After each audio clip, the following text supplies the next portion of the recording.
Minister, I've no doubt that the government representatives here tonight will continue to eulogise the great history and endeavours in the field of science. And that's fair enough, but I think we have to take this with a pinch of salt, but could take it seriously if we made a start by treating the teachers of science and other key subjects with the respect they deserve, and by showing them that they can live on an income that will allow them to live and work or to live and rent homes in the place where they work. The TUI, the Teachers Union of Ireland, did a poll recently of almost 100 principals and deputies and found that 91% of them have experienced difficulty hiring qualified teachers of science, chemistry, maths, biology in the recent past. And this is a fact which undermines all the government's plans and promises to uptake STEM subjects in our universities. I also note that the state has agreed to carry out a review of its support for PhD researchers, which is good news. That recent report that showed that Ireland's researchers are among the lowest paid in Europe at around €18,500 per year and lower, sometimes as low as €13,000. The highest paid are in Denmark, where researchers are often paid up to 50 grand a year. A significant number here in Ireland have to engage in part-time work, which has a detrimental effect on their research. So my question is, how do we expect researchers to survive on sums often as low as 13,000? We should have less backslapping about what we're doing in this country until we ensure that the next generation of researchers and scientists have an income, a decent income, that will allow them to live with dignity. Similarly, the eulogising of how much we love science must stick in the gut of the medical science laboratory workers who had to strike in the recent past to achieve a decent pay rise after a decade of neglect and abuse by the state.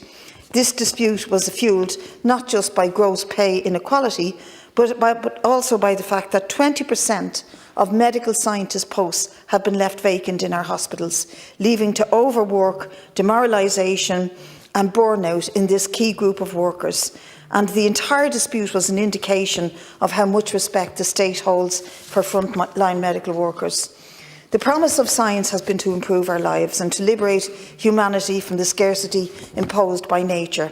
Many of the great scientific leaps have done that, and it's fitting, especially in the year of COVID, to think how vaccination programmes and immunisation save millions of lives each year. The World Health Organization estimates that between 3.5 and 5 million deaths are prevented every year from diseases such as diphtheria, tetanus, influenza and measles. But the issue we face when we look at the scientific funding and projects and what is the main drive for research and innovation, is it always to improve the lives of people or humanity, or is it sometimes and often to develop a product which can be commodified and sold for a profit? And I think in the week that the tech workers have been thrown onto the scrap heap in their thousands, it's revealing that Facebook have spent $10 billion researching the development of essentially a virtual reality game, the metaverse, the vision of its founder Mark Zuckerberg, which was believing at some stage that everybody will want to buy his version of virtual reality and make him richer. And for this he borrowed $10 billion. It's quite obscene.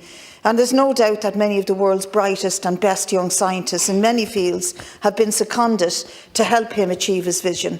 I believe this is a waste of genuine human ingenuity, and equally, no doubt, many of the world's leading universities and its graduates were invoked to sending billionaires into space. My point, Minister, is that the use of science is not politically neutral, and it can be used and developed to save humanity in many fields or abused in others. It's telling today that the biggest issue with the COVID vaccine remains the inability of much of humanity to gain access to it. In some parts of the globe, vaccination rates are lower than 20%, and in the very poor nations they're as low as 5%. The world counts 2.4 billion people unvaccinated against COVID, and a staggering 90% of those live in the developing world. And then, if you look finally at the climate crisis and this week of COP, we can see that many of the targets and goals we have set on reducing emissions of greenhouse gases are dependent on science to deliver a magic bullet. Indeed, the estimates for how much science will help reduce our emissions are often built into the models that predict warming and carbon dioxide accumulation.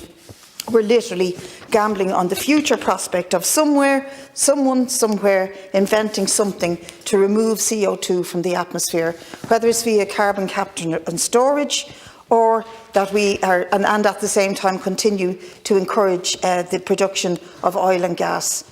It's largely a con, but it serves its purpose for allowing the fossil fuel industry and their cheerleaders, such as some of the ministers in the present government, to continue justifying extraction and development of the fossil fuels on the basis that at some time in the future, science will help us remove it. So we keep drilling for gas, and we may be able to find science that will capture it and store it.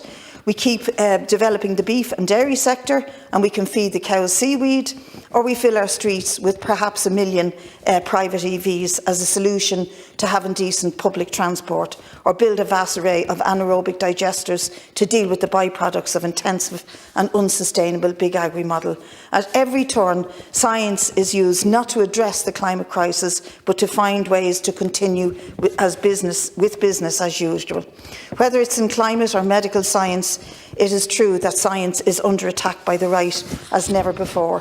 But a large part of the scepticism of people on the issue of science, I believe, is motivated because of the contradiction between profit and the motivation for the good of humanity that we see across all fields of science. Science cannot liberate humanity until we liberate science from the imperatives of profit and capitalism.